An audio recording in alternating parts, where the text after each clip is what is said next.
뉴진스가 상승 궤도를 순조롭게 타고 있습니다. 이번 슈퍼샤이, ETA 등의 곡으로 컴백한 앨범 겟업은 초동으로만 165만 장을 팔아 제끼는 역대급 초대박이 터졌습니다. 이 판매량은 걸그룹 중에서 순위로는 역대 2위입니다. 이 말인즉슨 3세대 토빈 트와이스와 블랙핑크의 초동을 꺾고 자체 기록 갱신을 이어가고 있는 말인데요. 뉴진스보다 더 높은 순위에 랭크된 1위는 에스파입니다. 에스파 앨범 공동 구매량은 중국에서 특히나 도드라지는데요. 화려한 얼굴상을 좋아하는 중국답게 중국 할이나 개인 팬덤이 50만 장 이상을 구입하는 등 그 화력이 제대로입니다. 과거 100만 장만 팔아도 대박이던 시절을 지나서 이젠 초동으로만 100만 장을 찍어버리는 글로벌 K-팝 시대가 열린 것이죠. 팬덤이 세계적으로 확산이 됨에 따라서 독일 K-팝 플렉스, 스페인 마드리드 슈퍼콘서트, K-콘 사우디아라비아 등 대륙과 국가를 넘어 K-팝 대형 콘서트들이 펼쳐지고 있습니다. 콘서트도 수요가 있어야지 할 수 있는데 공연장을 꽉 채운 관객들을 보면 참 신기합니다. 그리고 이러한 슈퍼 콘서트를 이어가듯이 뉴진스가 2023년 멕시코에 처음으로 상륙합니다. 멕시코도 K-팝 인기가 알아주는 곳 중에 한 국가인데요. 작년 블랙핑크가 멕시코에 등장했을 때 표를 사려고 텐트까지 친 모습이 멕시코 뉴스에 나와 화제가 되기도 했습니다. 그리고 어쩔 수 없이 추가 공연까지 하면서 팬들의 수요를 맞춰줬어야 하는데요. 이번엔 뮤직뱅크 인 멕시코에 뉴진스가 참가합니다. 뉴진스, 여자아이들, 있지 등 쟁쟁한 라인업으로 구성된 이번 뮤직뱅크 인 멕시코는 10월 22일 한국에 방송이 되어 아직 시간이 좀 남긴 남았는데요. 뉴진스가 멕시코만 가는 게 아니죠. 다음 달 8월엔 일본의 초대형 야외 콘서트인 썸머소닉에 참가합니다. 일본 방송에선 그래도 조금씩 출연하고 있었지만 오프라인 행사에 참가하게 되는 것은 지난번 도쿄걸즈 콜렉션 이후이지 않나 싶습니다. 이처럼 K-팝 4세대 걸그룹들의 일본 방송이 활발해지고 있는데요. 지난번에 뮤직데이에서 뉴진스, 아이브, 르세라핌 등의 4세대 톱걸그룹들이 일본 방송에 최초로 한 번에 출연을 했었는데요. 방송 나온 지 얼마나 됐다고 또 나옵니다. 바로 7월 15일 TBS 방송국에서 하는 음악이날 2023이 그것인데요. 오후 2시부터 하는 이 방송엔 뉴진스, 르세라핌, 엔하이픈, 투모로우 바이 투게더가 나옵니다. 재밌는 건 모두 하이브 엔터테인먼트 소속 가수라는 점입니다. 글로벌한 회사로 커버린 하이브답게 이젠 일본 방송에도 자신들의 가수를 자연스레 출연시키는 게 대단하죠. 이 기세대로라면 요즘 일본 10대 사이에서 이미 K-팝의 수요가 높긴 하지만 계속해서 꾸준히 이어나갈 수 있을 것 같습니다. 일본 방송뿐일까요? 코로나 종식을 선언하고 K-팝 해외 공연 수요가 정말이지 미쳤습니다. 오히려 3년 동안 외부 공연이 없던 게 득 아닌 득이 될 수도 있었다란 생각을 하게 될 만큼 말이죠. 블랙핑크, 트와이스, 아이브, 뉴진스, 르세라핌뿐만 아니라 다양한 K-팝 그룹이 현재 해외에서 꾸준하게 활동을 하고 있습니다.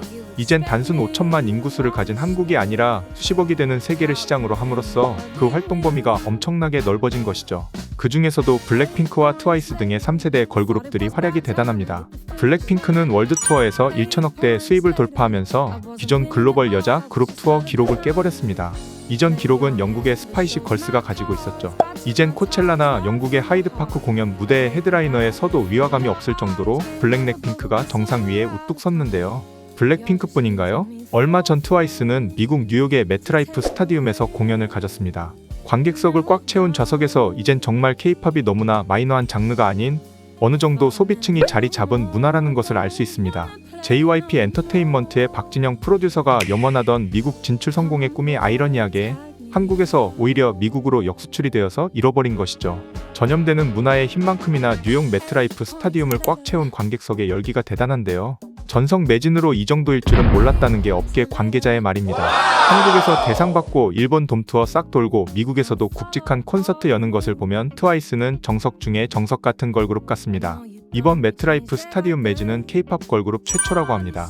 미국뿐일까요? 아이브, 르세라핌, 뉴진스가 모두 일본 방송에 출연하는 그 빈도수가 높아지고 있습니다.